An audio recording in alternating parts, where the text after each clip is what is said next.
कराची के इलाके डिफेंस में फ्लैट से अदाकारा हुमैरा असगर की लाश बरामद। पुलिस के मुताबिक अदाकारा घर में 7 साल से अकेली रहती थी। किराया ना देने पर फ्लैट के मालिक ने अदाकारा पर केस कर रखा था। अदालती बैरफ घर खाली करवाने पहुंचा, दरवाजा तोड़ा तो सामने लाश पड़ी थी। लाश 15 से 20 दिन पुरानी थी। पोस्टमार्टम के लिए भिजवा दी गई। इब्तदाई तहकीक में मौत की वजह का तयन नहीं हो सका।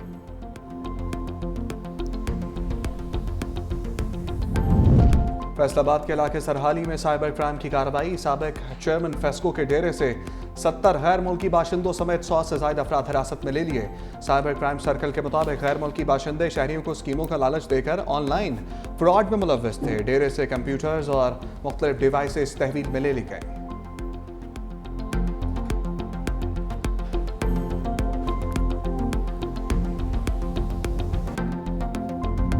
लाहौर समेत पंजाब के मुख्तलिफ इलाकों में गरज चमक के साथ बारिश। लेस्को के मुतादिद फीडर स्ट्रिप कर गए। कई इलाकों में बिजली गायब। लाहौर में बारिश के बायस छतें गिरने से 5 अफराद जख्मी। जहानिया में बारिश के बायस करंट लगने से बच्चा जाम भाग। पत्तोकी और फूल नगर में बारिश के बाद सड़कें तालाब बन गई। शेखुपुरा, ननकाना, चिन्योट और गुजरांवाला में बादल बरसे। हाफिजाबाद में दरिया किनारे देहात और फसलें ज़ेरे आब आ गईं। जिन्ना बैराज और चश्मा बैराज पर निचले दर्जे का सैलाब। जनूबी वज़ीरिस्तान के मुख्तलिफ इलाकों में कहीं तेज़ और कहीं हल्की बारिश। हंगामी सूरत हाल से निपटने के लिए इंतजामिया अलर्ट।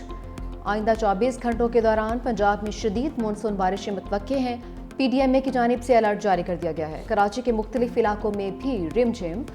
सूबा खैबर पख्तूनख्वा में 48 घंटों में हादसात के दौरान 6 अफराद जाँ भाग जबकि 7 जख्मी हो गए।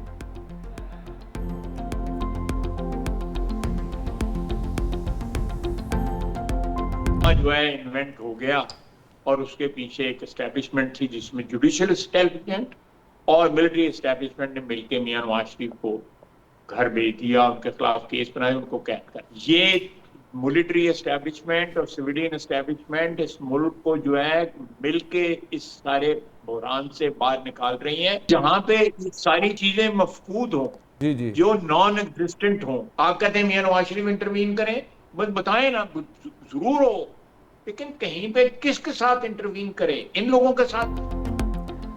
पनामा के पीछे एस्टेब्लिशमेंट थी। नवाज शरीफ को घर भेजा गया। हुकूमत और एस्टेब्लिशमेंट मिलकर मुल्क को बहरानों से निकाल रही है। वज़ीर दिफा ख्वाजा आसिफ की प्रोग्राम हेड-ऑन में गुफ्तगू। कहा कि तमाम मामला कामयाबी से चल रहे हैं। PTI के साथ क्या बात करें, कोई संजीदा ही नहीं है। ये कहते हैं सब कुछ भाड़ में जाए, हमें तो बानी PTI ही चाहिए है। अली अमीन गंडापुर जब भी मिलते हैं तो दूध और शहद की नहरें बहती है। जब खैबर पख्तूनख्वा में जाते हैं तो रवैया ही बदल जाता है।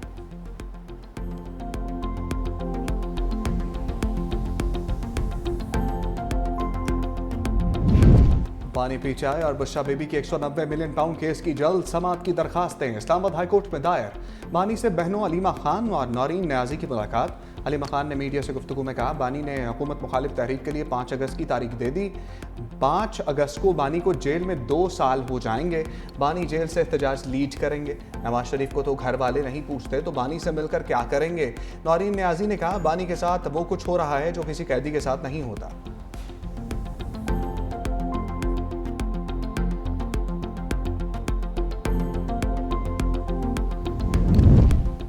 सारा टब्बर बानी PTI से मुलाकात करता है और हुक्म करें क्या करें। वज़ीर इत्तलात पंजाब अस्मा बुखारी का अलीमा खान के बयान पर रद्द अमल। कहा, मतलब क्या जेल में एक जलसे का इंतजाम कर दें जिसमें बानी PTI जेल से कैदियों से खिताब फरमा सकें। पंजाब में अब कानून सबके लिए बराबर है। लाहौर ट्रैफिक पुलिस ने वज़ीर आला पंजाब की बेटी का चालान करके कानून की हुक्मरानी का सबूत दिया है।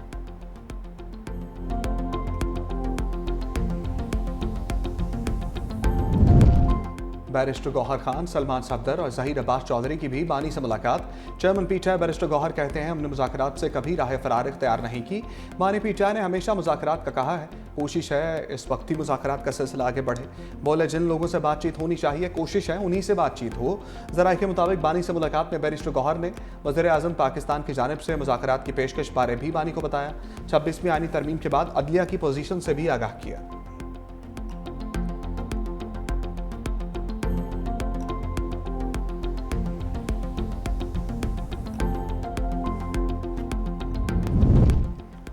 पेशावर हाई कोर्ट ने इलेक्शन कमीशन के खवातीन और अक़लियत से मुतालिक दोनों एलामिये कलअदम करार दे दिए। मुस्लिम लीग नून की जानिब से मखसूस नशिस्तों से मुतालिक दायर दरख्वास्त पर महफूज फैसला जारी कर दिया। अदालत ने हुक्म दिया कि इलेक्शन कमीशन अक़लियत और खवातीन से मुतालिक दोबारा सीटों की एलोकेशन करे। 10 दिन के अंदर तमाम उम्मीदवारों और सियासी जमातों को सुने। इलेक्शन कमीशन के फैसले तक मखसूस सीटों पर हल्फ ना लिया जाए।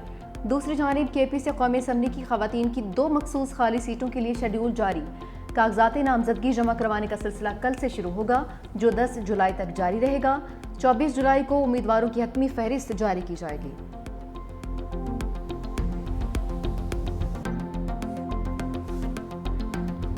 इस्राईली वज़ीर-ए-आज़म नेतन्याहू की अमरीकी सदर से मुलाकात, 2 रियासती हल से इनकार। बोले सिर्फ उन फ़लस्तीनियों की हुकूमत चाहते हैं जिनसे इसराइल को ख़तरा ना हो। सिक्योरिटी की जिम्मेदारी इसराइल के पास ही रहेगी। ऐसी कोई रियासत कबूल नहीं जो इसराइल की तबाही का सबब बने। इस्राईली वज़ीर-ए-आज़म ने भी अमरीकी सदर को अमन के नोबेल इनाम के लिए नामजद कर दिया। ट्रंप ने कहा ईरान मुज़ाकरात के लिए तैयार है। ईरानी एटमी तंसीबात को मुकम्मल तबाह कर दिया है। उम्मीद है ईरान पर एक और हमला नहीं करना पड़ेगा। हमने पाकिस्तान और भारत की जंग रुकवाई। दुनिया में जंगें रुकवाने की मुसलसल कोशिशें कर रहा हूँ। यूक्रेन जंग ना रोकने पर रूसी सदर से नाखुश हूँ।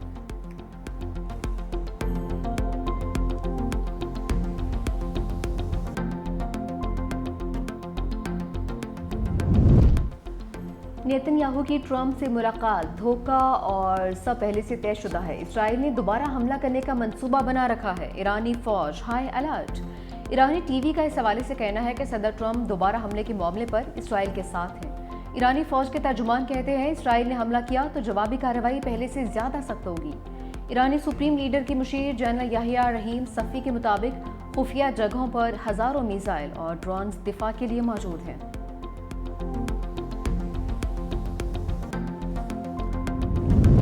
गाजा में इसराइली बर्बरियत जारी, 24 घंटों में 49 फलस्तीनी शहीद। इमदाद लेने के लिए खड़े 8 फलस्तीनी भी शामिल। शुमाली गजा में रात गए फलस्तीनी मुजाहमतकारों का इसराइली फौज पर हमला, 5 इसराइली फौजी हलाक, 14 जख्मी और 1 लापता हो गया। इसराइली मीडिया रिपोर्ट्स के मुताबिक गजा के शुमाली इलाके बैत हन्नून फलस्तीनी मुजाहमतकारों ने बख्तरबंद गाड़ी को धमाके से निशाना बनाया, जिसमें इसराइली फौजी सवार थे। इसराइली रेस्क्यू फोर्स के पहुंचने पर इसे भी निशाना बनाया गया।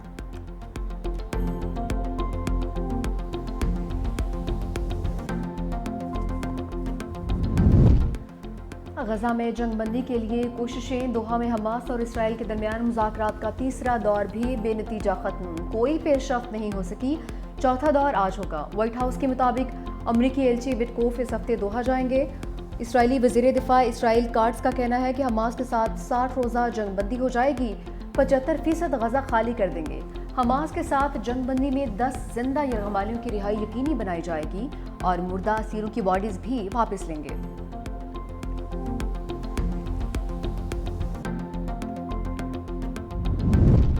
बरतानिया की फ़लस्तीनियों को ज़बरदस्ती बेदखल करने की मंसूबे की मुखालफत। बरतानवी वज़ीर ख़ारजा डेविड डेमी ने कहा कि इसराइली वज़ीर दिफा के 6 लाख फ़लस्तीनियों को रफ़ा मुंतकिल करने का मंसूबा कबूल नहीं।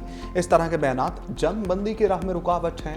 हमास और इसराइल के दरमियान जंग बंदी पर इत्तफाक ना हुआ तो इसराइल के खिलाफ इक़दामात किए जाएंगे।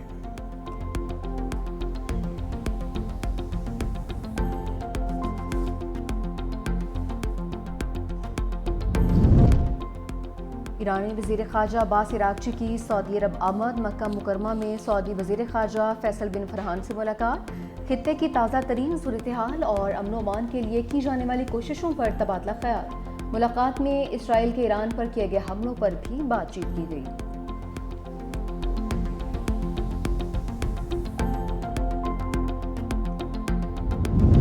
कतरी शहजादी कोहपेमा शेख आसमा सानी को पाकिस्तानी कोहसारों और सियाहत की ब्रांड सफ़ीर मुकर्रर कर दिया गया।